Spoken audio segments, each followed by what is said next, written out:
Call this special council meeting to order. What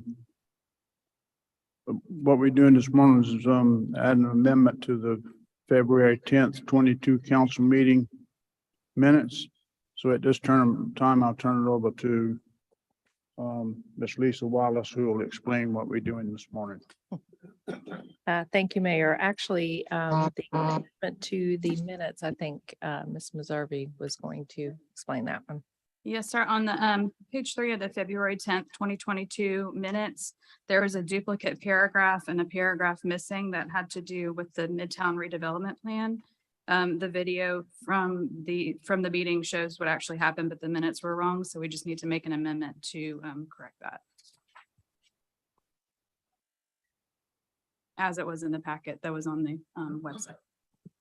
I'll make a motion. We make the amendment to the February 10th, 2022 council meeting minutes as referenced by Ms. Meservey. Second. Motion made that by Mr. Jenkins, second by Mr. Russ. Any discussion?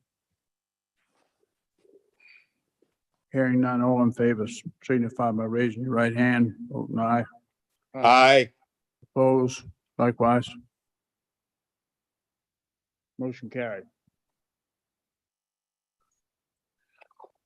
Next is first reading of an ordinance to supplement ordinance 22-0106 of the town of Somerville, as previously supplemented by ordinance 22-0801 to amend the maximum interest rate in connection with the issuance of not exceeding $20 million aggregate principal amount limited obligation bonds, tax increment pledge series 2022. Mr. Mayor, this is the result of current market conditions.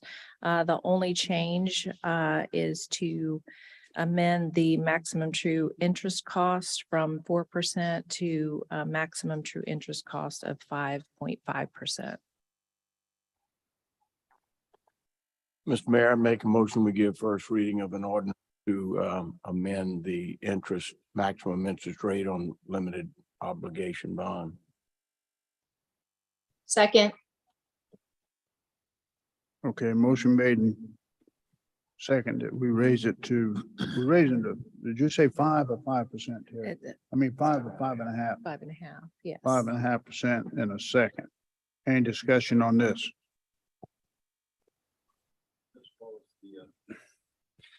The numbers that we've gone over in executive session,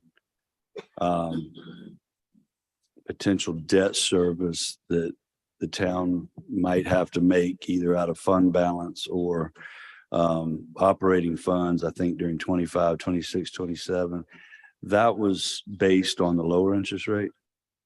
Actually, it was based on a 7%. So there was a plenty of cushion in there. So this should not have any changes to those estimates.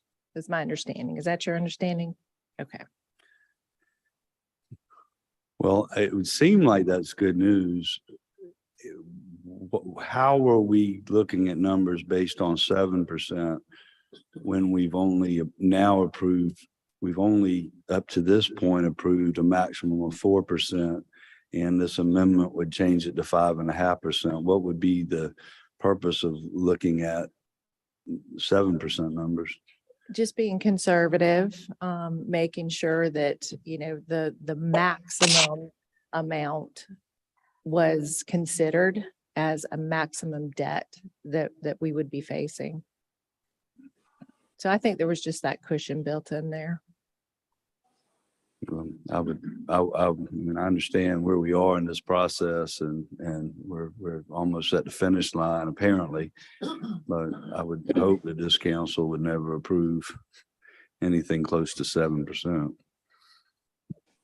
Well, this specifically states that the maximum would be 5.5.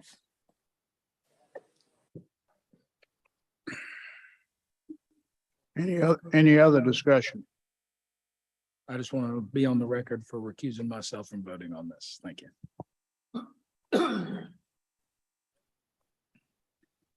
Okay, all in favor of this motion signify by raising your right hand, vote aye. Aye. Aye. Oppose? Okay, the ayes carry. Next is discussion of preventing demolition of Woodlands Barn and Cottage after sale. I'll make a motion. We approve that. I'll second, but I would ask that VW explain what it is. I'd raised the issue because I was concerned that the barn and the cottage could be torn down the way it was currently being sold, and was looking for ways to allow that not to be the case going forward. There are two ways that can be accomplished. We can put a restricted covenant in the deed to the issue, or we can go ahead and put a restricted covenant on the property now. Also, we could do it like we did from the old hospital and made it a national historic place, I believe. Put it in the local historic district. Put it in the local historic district. I'm a little confused as to what we're be voting on today. I mean, the agenda item is discussion. We would be just picking a course of action to pursue later.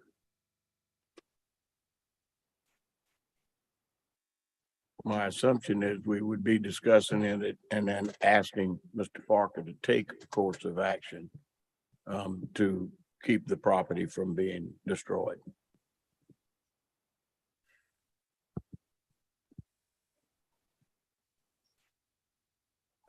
And from what I understand, correct me if I'm incorrect, Mr. Parker, is if we bring it in the local historic, it does not go on the national register, but it protects it. However, in the event that it would be almost completely destroyed by fire or some such occurrence, that it may make it more difficult to be torn down at that point in time because of the historical nature of it and who does the approving. If we as council ask Mr. Parker to put restrictive covenants on it, then if that same event took place, it would come back to council to make a decision on what to allow to be done to the property. Have I stated that reasonably correctly, Mr. Parker? Not a problem. I mean, I can do what the council asked me to do.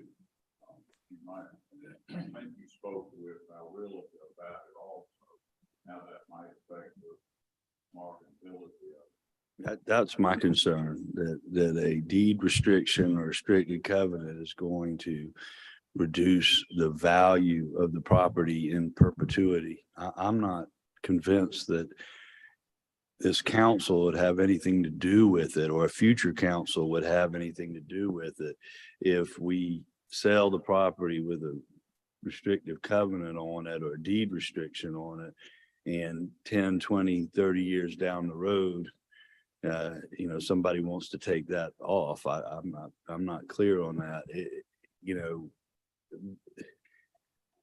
The purpose of selling it, and certainly the price that we are anticipating putting on it, is certainly not for somebody to come in and tear down this barn and cottage. I mean, we're not going to sell it for anywhere near the value of the lot.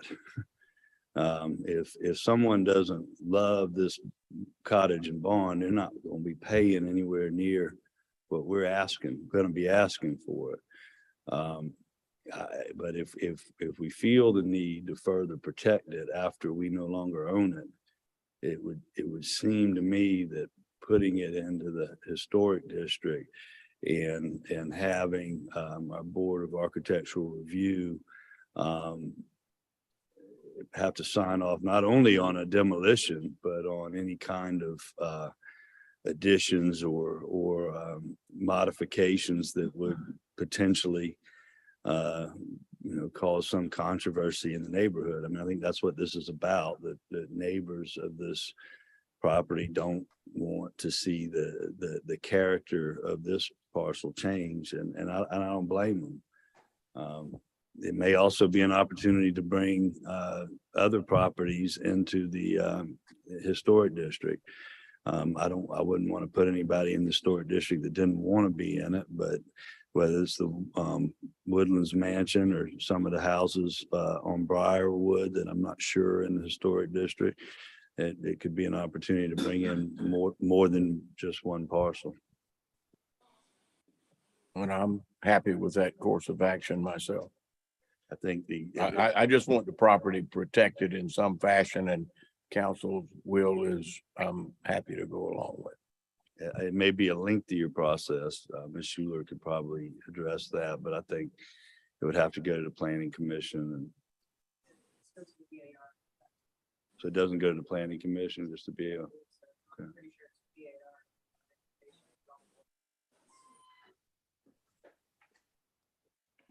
Do you know off the top of your head, and I tried to play gotcha, whether I'm pretty clear that the Woodlands Mansion is not in the historic district. Do you know whether there's more historic properties on Old Postern and Briarwood Lane or in the historic district?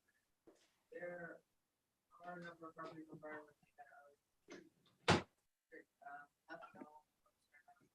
is old enough to, well, it would be old enough now. But Right. I don't know what that, but then and our property. Oh, okay.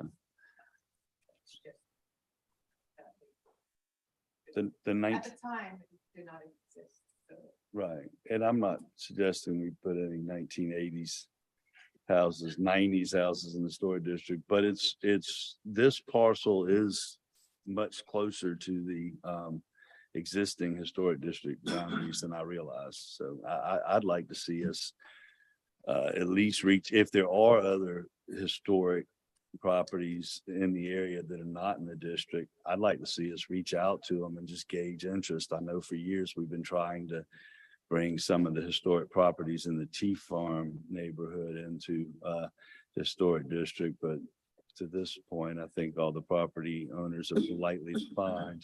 And I'm want to be real clear, I'm not interested in taking anybody into the historic district over their objections, but there are some significant historic properties in town that are not protected. And if we could find property owners that would like to be in the historic district, we should pursue it. This happens to be one that we own. Seems like the right thing to do. Is Woodlands in the historic district? Ms. Shula, if we go to the historic district route, which I'm happy to make a motion on, what is the motion, the process of the motion to begin the process, to send it to the BAR? Then I would make a motion that we send this to the BAR for the barn and cartage, asking them to bring it into the historic district. I'll second. Yeah, Procedurally, or we good?